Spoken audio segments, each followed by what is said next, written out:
तर मित्रांनो, फायनली आजची रेसिपी आपली रेडी झाली आहे. जो आपण स्नॅक्सची सिरीज चालू आहे त्याच्यातली. तर मसाले शेंगदाणे म्हणजे घरच्या घरी कसे शेंगदाणे बनवायचे, एकाच रेसिपीत 3 प्रकारचे शेंगदाणे मी बनवून दाखवले आहेत. तर सर्वात अगोदर इथे पाहू शकता लाल मसाल्यातले शेंगदाणे कुरकुरीत क्रिस्पी असे झाले आहेत. जो आपण बेसन मक्याचा पीठ घातला होता त्याच्याने. जर तुम्हाला कुरकुरी हवे नसेल बनवायचं तर तुम्ही कॉर्नफ्लोअर घालू नका. तर कुरकुरी खूप छान लागतात. एकदा अवश्य या प्रकारे बनवा. व्यवस्थित असे झाले आहेत.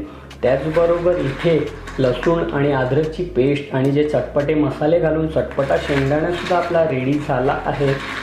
तुम्ही रंगत कलर पाहू शकता, आवाज पाहू शकता. आणि त्याचबरोबर चटपटीच्या नंतर आपण जो ओवा घातला होता आणि जे काय मसाले घातले होते ते सुद्धा रेडी झाले आहेत.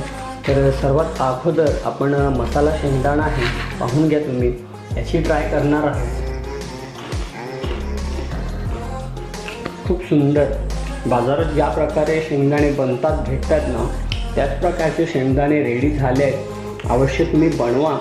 फक्त स्वाद आणि फ्लेवर वेगवेगळा आहे, बाकी इन्ग्रेडियंट तेच आहेत. आता हे मसाल्यातले खाल्ल्यात तर मसाल्याचा फ्लेवर येतो. आता हे अद्रक लसूण मिरचीची अद्रक आणि लसूणची जी पेस्ट घातली आहे हे ट्राय करूया. खूप छान अद्रकचा आणि लसूणचा फ्लेवर येतो. त्याचबरोबर जो काळा मिरी आणि जे काय इन्ग्रेडियंट त्यांचासुद्धा खूप छान असा फ्लेवर येतो. सर्वात शेवटी जे चटपटी शेंगदाणे बनवले आहेत आपण हे सुद्धा पाहून घ्या. आवाज कुरकुरीत असे झाले आहेत. हे ट्राय करणार आहोत.